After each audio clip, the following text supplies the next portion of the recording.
Hello friends, शिक्षा की समझ चैनल में आपका स्वागत है। मैं हूं खुशबू और आज हम पढ़ने वाले हैं सीडीपी चैप्टर का जेंडर चैप्टर।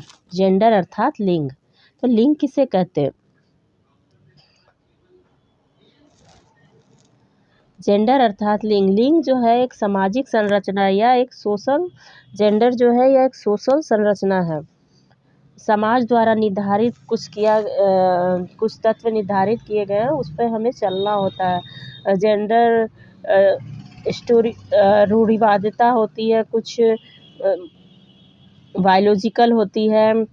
समाज में महिलाओं व पुरुष के लिए अलग अलग रूल्स रेगुलेशन बनाए गए हैं, वो सदियों से चली आ रही है। उसी अवधारणा पे आज भी लोग चलते हैं, तो इसे ही जेंडर कहते हैं। तो सीधे तौर पर हम जाने तो जेंडर किसे कहते हैं? तो जेंडर एक सामाजिक संरचना है जो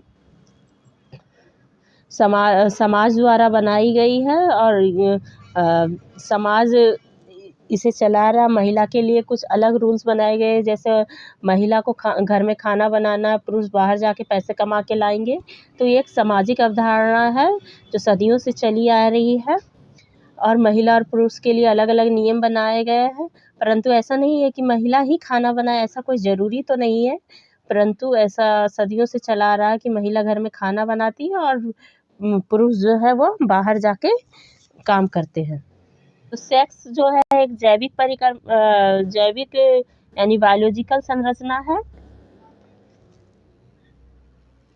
जेंडर एक सामाजिक संरचना है और सेक्स जो है एक बायोलॉजिकल संरचना। अगर आपसे पूछा जाए कि जेंडर क्या है, तो आप कहेंगे कि जेंडर एक सामाजिक संरचना है। ऐसा क्वेश्चन करता है कि जेंडर क्या है, तो जेंडर एक सामाजिक संरचना। परंतु अगर सेक्स प्रश्न में रहे तो एक बायोलॉजिकल संरचना हो जाएगा। तो दोनों का आंसर अलग अलग देना है। तो अभी हमने जाना कि जेंडर क्या है।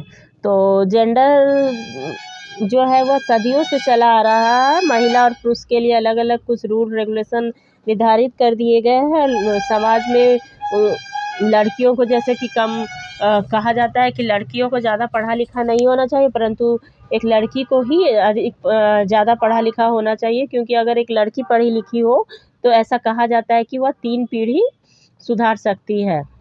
एक वह, दूसरा उसकी बच्चे और तीसरा उसके आने वाले पीढ़ी को। तो नेक्स्ट हम जानेंगे कि लिंग रूढ़िवादिता क्या है। तो जैसा कि हमने अभी जाना है कि जेंडर स्टीरियोटाइप क्या है। तो जैसा कि अभी हमने ऊपर जाना कि समाज में कुछ रूल रेगुलेशन बनाए गए हैं, लड़कियों के लिए अलग, लड़कों के लिए अलग।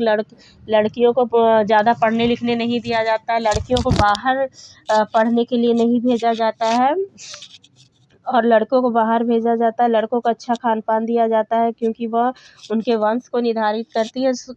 इस तरह से समाज में कुछ रूल्स निर्धारित करता है। इस तरह से समाज में कुछ रूल्स चला आ रहा है, उसे ही जेंडर रूढ़िवादिता कहते हैं। तो जेंडर रूढ़िवादिता यह सही नहीं है।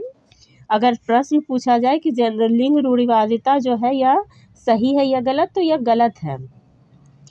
क्योंकि जो महिला जो है आज पढ़ लिख कर चाँद पे जा रही है। ऐसा नहीं है कि वह घर पे ही खाना बनाए। ऐसा किसी भी बुक्स कहीं भी नहीं लिखा हुआ है कि महिला घर पर खाना ही बनाए और पुरुष बाहर जाकर काम करे। परंतु आज भी यह समाज में चलता आ रहा है। ऐसा कहा जाता है कि महिला गणित में कमज़ोर होगी, पर ऐसा ज़रूरी नहीं है महिला गणित में कमज़ोर होगी। ऐसा कहा जाता है कि पुरुष जो है वह रोते नहीं हैं। पुरुष भी रोते हैं, क्योंकि ऐसा थोड़ी है कि उन्हें प्रॉब्लम नहीं होता, उन्हें दर्द नहीं होता। तो पुरुष भी रोते हैं और महिला गणित में कमज़ोर होती है, ऐसा नहीं है।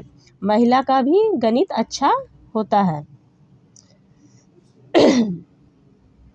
तो जेंडर वायलेंस क्या है, लिंग पक्षपात क्या है? तो लिंग पक्षपात वही है जो सदियों से चला आ रहा है कि महिला घर में खाना बनाएगी और पुरुष जो है वह बाहर काम करने जाएगी। महिला को पढ़ाना लिखाना नहीं है, और जो सदियों से चला आ रहा है, हम देखते आ रहे हैं अपने दादी नानी को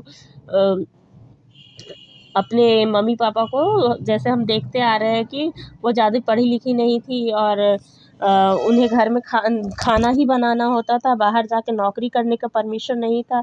यह सब लिंग पक्षपात है।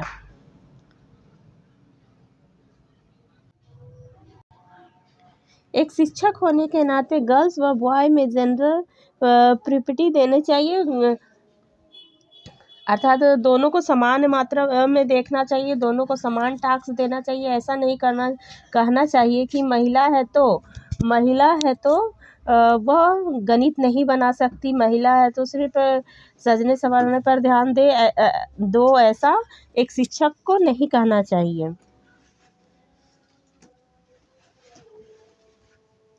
तो अभी हमने जाना कि जेंडर वायलेंस क्या है और एक शिक्षक होने के नाते हमें क्या क्या करना चाहिए। तो एक शिक्षक होने के नाते हमें दोनों को समान टैक्स देना चाहिए, ना कि अलग अलग। एक टीचर होने के नाते हमें लिंग समानता रखना चाहिए, जेंडर नेचुरल लैंग्वेज होना चाहिए। हमें यह नहीं कहना चाहिए कि यह कैमरा मैन है, हमें कहना चाहिए कि यह कैमरा पर्सन है। अपनी भाषा को में इस तरह का प्रयोग लाना चाहिए ताकि कोई भी पक्षपात ना हो सके। कैमरा मैन कहना, पुलिस मैन कहना, यह सब गलत है, क्योंकि आजकल पुलिस सिर्फ मैंस ही नहीं वोमेन भी होती है। तो हम ऐसा तो नहीं कह सकते कि पुलिस वोमेन। तो इस तरह हमें अपने भाषा में तटस्थता लाने की ज़रूरत है। कैमरा मैन के जगह हम कैमरा पर्सन कहें, पुलिस मैन के जगह पुलिस कहें तो यह सही होगा। टीचर मेंस, टीचर फीमेल्स ऐसे तो नहीं कह सकते ना हम। तो इस तरह हमें देखना चाहिए। तो आज हमने जाना कि जेंडर क्या है, जेंडर रूढ़िवादिता क्या है, जेंडर वायलेंस क्या है, तथा एक टीचर होने के नाते हमें क्या क्या करना चाहिए, अपनी लैंग्वेज में किस तरह तटस्थता लाना चाहिए। तो आज के लिए इतना ही। Thank you very much. अगर आपको मेरा कॉन्सेप्ट अच्छा लगा है तो please like, subscribe and bell icon को प्रेस कीजिएगा, ताकि CDP संबंधित, एजुकेशन संबंधित कॉन्सेप्ट जो भी मैं वीडियो डालूँ वो आप तक मिल सके। Thank you very much.